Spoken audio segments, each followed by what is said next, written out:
వసతులు ఇక్కడ ఏమున్నా పూర్తి చేయాలని చెప్పేసి ప్రభుత్వం నిర్ణయించి ఆ పనులు చేస్తా ఉన్నాం. అదే కాకుండా మీకు అందరు కూడా తెలుసు, ఈరోజు ప్రభుత్వం తరఫున స్కూల్ రీఓపెన్ డే రోజే, గత ప్రభుత్వంలో కూడా ఇచ్చిన రోజు కానీ ఎప్పుడో జూలైలో ఆగస్టు స్కూల్ ఓపెన్ అయిన 2-3 నెలల తర్వాత ఇచ్చారు. కానీ ఈ రోజు ప్రభుత్వం ప్రతిష్టాత్మకంగా తీసుకొని స్కూల్ ఓపెన్ అయిన రోజే మొదటి రోజే స్కూల్ యూనిఫామ్స్ బుక్స్ కూడా పిల్లలకు ఉచితంగా ఇవ్వడం జరిగిందని చెప్పి కూడా ఈ సందర్భంగా తెలియజేస్తాను. కాబట్టి ఈ సందర్భంగా గౌరవ ముఖ్యమంత్రి గారికి కూడా మేమందరం కూడా కృతజ్ఞత తెలియజేస్తాను. నేను ఒకటే చెప్పదలుచుకునేది ఏంటంటే, నేను ఆల్రెడీ ఎమ్మెల్యే గెలవక ముందు కూడా చెప్పినా, గెలిచిన తర్వాత కూడా చెప్తా ఉన్నా, నేను కానీ గౌరవ ముఖ్యమంత్రి గారు కూడా ప్రభుత్వ పాఠశాలలో చదువుకొని ఈ స్థాయికి వచ్చిన వాళ్ళం కాబట్టి మాకు ప్రభుత్వ పాఠశాలలు అంటే చాలా గౌరవం. ఖచ్చితంగా ప్రభుత్వ పాఠశాలలకు ఏ అవసరాలు ఉన్నా తీర్చడానికి మేము సిద్ధంగా ఉన్నాం. ముఖ్యంగా ప్రభుత్వ పాఠశాలలలో ఈరోజు మీరు చూస్తూ ఉన్నారు, ఇంతకుముందు ఒక టీచర్ ఉన్న కాడ అంటే సింగిల్ టీచర్ స్కూల్స్ అన్ని కూడా మూతపడ్డాయి. కానీ ఈరోజు గౌరవ ముఖ్యమంత్రి గారు నిర్ణయం తీసుకొని సింగిల్ టీచర్ స్కూల్స్ కూడా అన్ని కూడా రీఓపెన్ చేసి అక్కడ కూడా ఎడ్యుకేషన్ అందించాలి, మారుమూల ప్రాంతాలలో కూడా స్కూల్స్ ఓపెన్ ఉండాలని చెప్పేసి నిర్ణయం తీసుకోవడం జరిగింది. ఈ మనబడి కార్యక్రమం తీసుకొని పిల్లలు విద్యార్థులు అంటే చాలా మంది అధ్యాపకులు కూడా గవర్నమెంట్ స్కూళ్ళలో చదివేటట్లు చాలా మంది అధ్యాపకులు కూడా ప్రోత్సహిస్తా ఉన్నారు. వారికి సంబంధించిన ఏ అవసరం ఉన్నా కూడా ప్రభుత్వం తరఫున మేము సాయం చేయడానికి సిద్ధంగా ఉన్నామని చెప్పేసి ఈ సందర్భంగా తెలియజేస్తాను.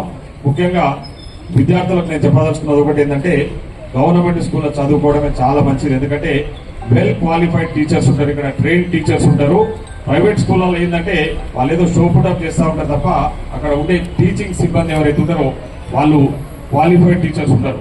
కానీ ఇక్కడ గవర్నమెంట్ స్కూళ్ళలో సెలెక్ట్ అయ్యే వాళ్ళు మాత్రం ఖచ్చితంగా అంటే వాళ్ళు ట్రైనింగ్ తీసుకొని తర్వాత బీఈడీ టీటీసీ క్వాలిఫై అయ్యి తర్వాత ఎగ్జామ్ లో అటెండ్ అయ్యి ఎగ్జామ్స్ లో క్వాలిఫై అయిన వాళ్ళే టీచర్స్ గా నియమించబడతారు. కాబట్టి గవర్నమెంట్ తరఫున వాళ్ళు వెల్ క్వాలిఫైడ్ టీచర్స్ ఉంటూ మంచి విద్యా బోధన అందించే అవకాశాలు కూడా గవర్నమెంట్ స్కూళ్ళలో ఉన్నాయి.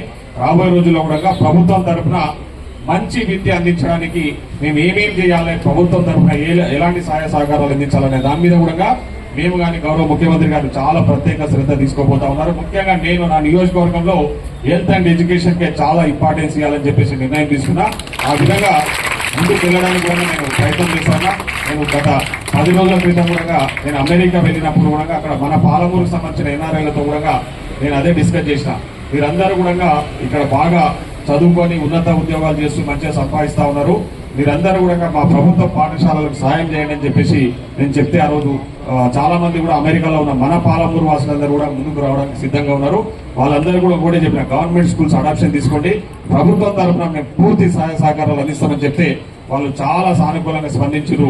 రాబోయే రోజుల్లో ఖచ్చితంగా ఎన్ఆర్ఎస్ తో కూడా ఈ గవర్నమెంట్ స్కూల్స్ లలో కొన్ని ఏర్పాట్లు చేయిస్తాము. గదులకు సంబంధించి కానీ ఇంకా ఇతరత్ర ఏదైనా సీసీ కెమెరాలకు సంబంధించి కంప్యూటర్లకు సంబంధించి కూడా కంపల్సరీ ఏర్పాటు చేయడానికి నా శాయశక్తుల ప్రయత్నం చేస్తానని చెప్పేసి కూడా ఈ సందర్భంగా తెలియజేస్తున్నాం. అదే కాకుండా టీచర్ల కొరత గురించి కూడా ఇప్పటిదాకా హెడ్ మాస్టర్ గారు మాట్లాడారు. అది వాస్తవం. ఎందుకంటే గత ప్రభుత్వంలో టీచర్ల నియామకాలు లేవు, మనకు అందరూ కూడా తెలుసు. చాలా మంది టీచర్స్ రిటైర్మెంట్ అయ్యింది కానీ కొత్త రిక్రూట్మెంట్స్ లేక చాలా స్కూల్స్ లో స్టాఫ్ లేక చాలా ఇబ్బంది పడతా ఉన్నారు. దానికి సంబంధించి ప్రభుత్వము చాలా ప్రతిష్టాత్మకంగా 11,000 టీచర్ పోస్టు నియామకాలు ఆల్రెడీ చేపట్టడం జరిగింది. ఒక నెల రోజులు నాకు తెలిసి 1-2 నెలల కొత్త